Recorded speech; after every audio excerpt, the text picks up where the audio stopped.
నాకు ఒకసారి బాధేస్తుంది. గంగిరెద్దులని, పూసల వాళ్ళని, ఇలాంటి వాళ్ళు మీరు చూస్తే నిద్ర లేస్తే ఊర్లన్నీ తిరుగుతూ కనీసం స్థిర నివాసం లేని వ్యక్తులు ఉన్నారు అధ్యక్ష. ఈ రాష్ట్రంలో అలాంటి వాళ్ళు ఉన్నారు. వాళ్ళందరినీ ఆదుకోవడం మనందరి బాధ్యత.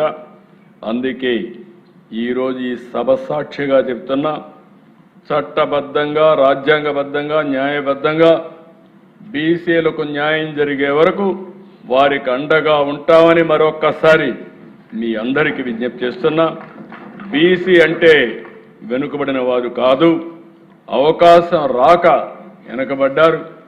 ఇలాంటి దాన్ని అవకాశాలు కల్పించి అన్ని విధాల వీళ్లకు న్యాయం చేసే బాధ్యత ఈ ప్రభుత్వం తీసుకుంటామని మరొక్కసారి మీ అందరికీ విజ్ఞప్తి చేస్తున్నాను.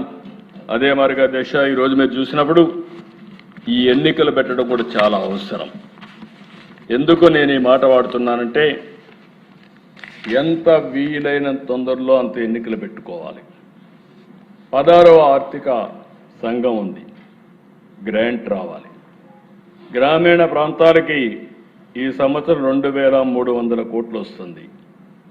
పట్టణ ప్రాంతాలకి 1562 కోట్లు వస్తుంది. ఈ రెండు కలిపితే 3862 కోట్లు కేంద్రం నుంచి మనం తెచ్చుకోవాల్సిన అవసరం ఉంది. ఎన్నికలు పెడితేనే ఈ డబ్బులు వస్తాయి. కాబట్టి కంపల్సరీగా ఎన్నికలు పెట్టాల్సిన బాధ్యత మన పైన ఉందని చెప్పి కూడా నేను మీకు తెలియజేసుకుంటున్నాను. అందుకే ఈ కుండే మెంబర్స్ అందరినీ కోరుతున్నా, ఏదైతే స్థానిక సంస్థల ఎన్నికల్లో కూటమి తరపున అందరినీ కోరుతున్నా, సరైన అభ్యర్థుల్ని ఎంపిక చేయండి, సరైన నాయకత్వాన్ని ప్రోత్సహించండి, భావి తరాలకు అవసరమైన నాయకత్వాన్ని తయారు చేసే బాధ్యత మీది. అలాంటి బలమైన పునాదులేసి వెనుకబడిన వర్గాల నుంచి ఒక మంచి నాయకత్వానికి శ్రీకారం చుట్టే విధంగా ఈరోజు మనం తీసుకున్న 3 నిర్ణయాలు మళ్ళీ రిపీట్ చేస్తున్నా. గ్రామీణ స్థానిక సంస్థల్లో 34%, పట్టణ స్థానిక సంస్థల్లో 33.33% రిజర్వేషన్ని ఈ కేబినెట్ ఆమోదించింది. ఈ సభ కూడా ఆమోదించవలసిందిగా మిమ్మల్ని అందరినీ కోరుతున్నా. పూర్తి సహకారాన్ని వలసిందిగా ప్రతి ఒక్కరికి విజ్ఞప్తి చేస్తున్నాను. ఇలాంటి హిస్టారికల్ సమయంలో అయినా అపోజిషన్ వస్తుంది అనుకున్నాను. ఇది ఒక హిస్టారికల్ సమావేశం అధ్యక్ష. మనందరి బాధ్యత. ప్రివిలేజ్ మాత్రం కావాలి, బాధ్యతలు మాత్రం నిర్వహించడానికి అవసరం లేదు. మొన్న నేను చూశాను అధ్యక్ష, ఇండిపెండెన్స్ డే ఫ్లాగ్ హాయిస్టింగ్,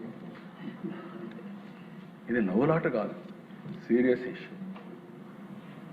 చిన్నప్పటి నుంచి ఎందుకు ఆగస్టు 15 వస్తానే చిన్న పిల్లల దగ్గర నుంచి జాతీయ జెండా ఎగరేస్తాం. ఏంటి? దేనికోసరం? స్ఫూర్తి కోసరం. స్ఫూర్తి దేనికి? దేశభక్తి కోసరం. దేశభక్తి లేకపోతే ఆ దశ స్వాతంత్రం కోసం మన కోసం పోరాడిన నాయకుల యొక్క స్ఫూర్తి ఏం కావాలని అడుగుతున్నాం. మనం స్వాతంత్రాన్ని కోసం పోరాడలేదు, స్వాతంత్ర తర్వాత పుట్టాం, కానీ వాళ్ళ త్యాగాలు తెలియవు. కానీ చదువుకోనైనా సరే దేశభక్తిని పెంచుకోకపోతే ఏమనాలని చెప్పి మిమ్మల్ని అడుగుతున్నాం.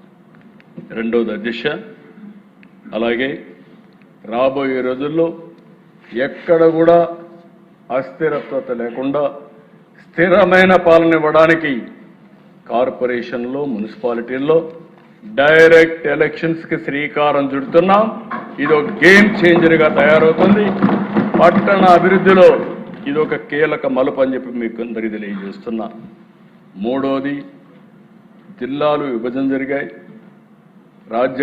రాజ్యాన్ని అంటే అధికారాన్ని వికేంద్రీకరణ చేశాం. కానీ 13 జిల్లాల నుంచి పరిపాలిస్తున్నాం.